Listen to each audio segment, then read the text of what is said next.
If you are tired of waiting open shots, if you can't find a jumper that works for you, well then you have clicked on the right video, because I'm going to be telling you guys the secrets that all comp players are hiding from you. Look, this video isn't clickbait or anything like that, because these tips I'm going to share with you guys have helped me improve my jump shot drastically. Back in 2K18, otherwise known as the worst 2K of all time, I didn't take the game seriously. I was a certified bum. I would break all my shots and basically quit playing the game. Then 2K19 comes around and I gave up on being guard because I couldn't shoot. And so I went and made myself an inside center, found some people to carry me, and built up some pretty nice stats. But then I realized something. I want to start a YouTube channel, and nobody wants to watch overpowered post-score takeover in a center hold B all game. So I went and made myself a pure sharpshooter. And I'm not gonna lie to you guys, at the start of me making my pure sharp, I would lose almost every single game. My win percentage would drop, my teammates would ditch me, and I was back to being a bum like I was on 18. But look, I decided to stay on my sharp and keep practicing, so eventually, maybe one day, I could post content to YouTube and give you guys some advisable content. And after a while of practicing and using the tips I'm going to share with you guys in this video, I finished 2K19 shooting 70% from 3 and have nearly a 90 win percentage this year because of these tips.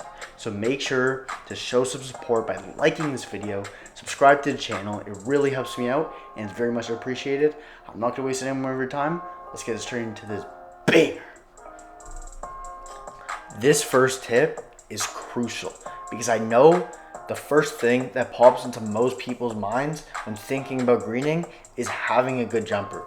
But nah, it isn't the jump shot that helps you green. You wanna know what it is? It's keeping the same jumper on.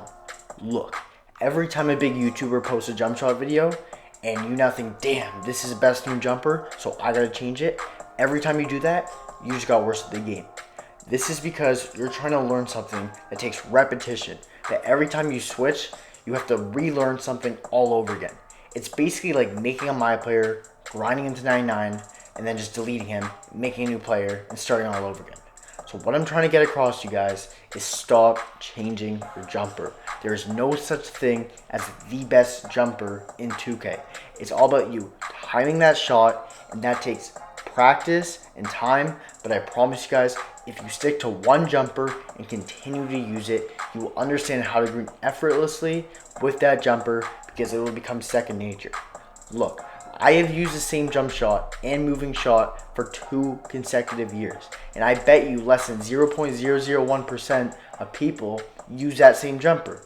And that's okay, because I know how to time my jumper because I've learned the timing of it for consecutive years. And because I've stuck to that same jumper, I've shot 70% from 3 at least back-to-back years. So what I want you to do is pick a jumper right now. Pick one that has a nice release point and a quick release. And after that, never change it again. And look, you're most likely going to be waiting like crazy at the start. But if you stick to it in the park and consistently spend time in your my court, you will understand what I mean. So guys, trust me on this. You can thank me later. Let's move on to tip number 2. So I've been getting a ton of messages from you guys saying, what's the best way to green shots? Should I turn my meter off or should I leave it on? And I'm just gonna get this out of the way right now.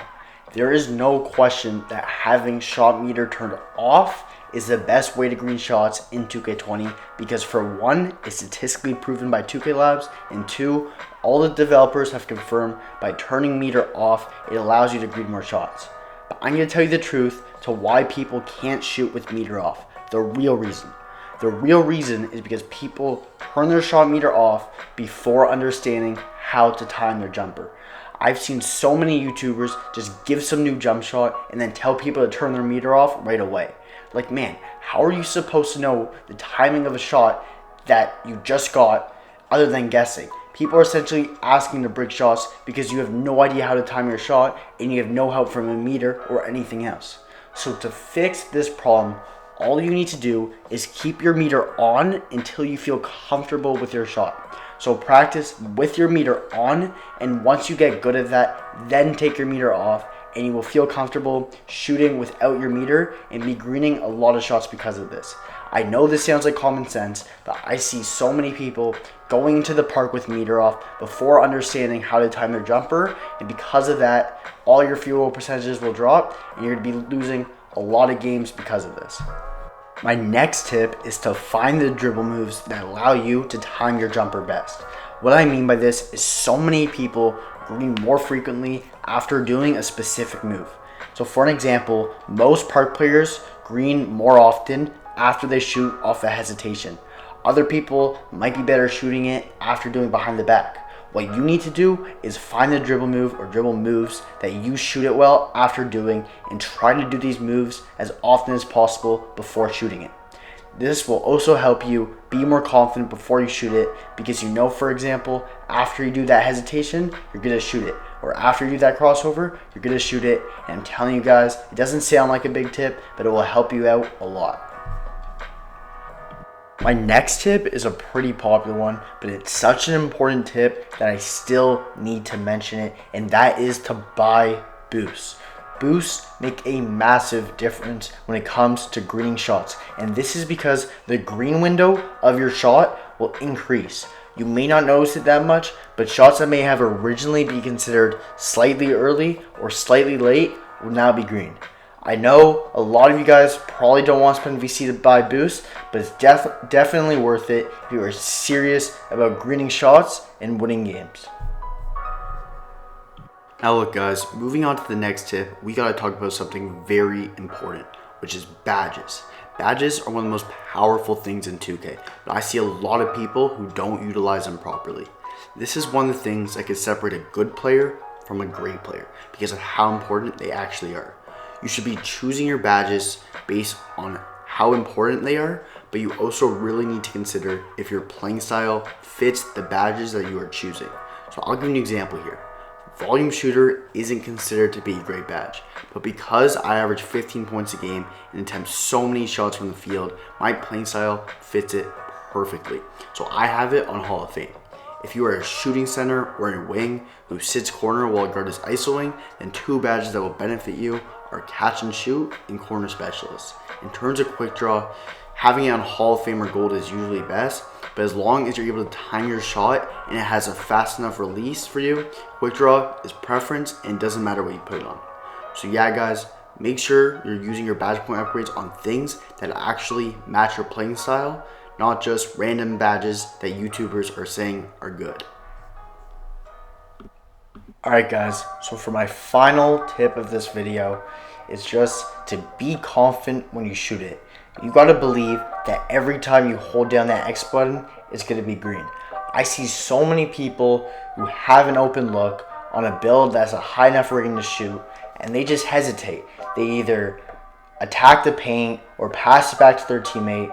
They panic, it's a close game, you don't wanna blow it, so you don't feel comfortable shooting it. What I would recommend is either if you're open, you either have to shoot it every time or never shoot it. Because if you have any doubt in your mind whether or not you're going to shoot that open shot, you're going to hesitate, your release is going to mess up, and you're not going to be greening as much as you would like. I promise you guys, get comfortable with your jump shot to the point where as long as you have any space, you feel like it's going to be green, and you will actually green it. It's all mental 2K. You just got to believe in yourself, and you guys can do it. I believe in you. Alright guys, if you made it to the end of this video, comment loyal. I want to see who made it all the way through until the end. I really hope you guys learned something that you could add to your game to make you a better player. I want to see everyone who watched this video start greening every shot and dominating at the park. If you did learn anything or enjoyed the video, be sure to subscribe because I'm going to be posting many more videos to help you guys improve your NBA 2K game. Also, make sure to follow me on Twitter at GamingJBT because I'm going to be telling you guys whenever I upload a new video or do a live stream. Anyways, until the next one, it's your boy JBT and I'm out. Peace.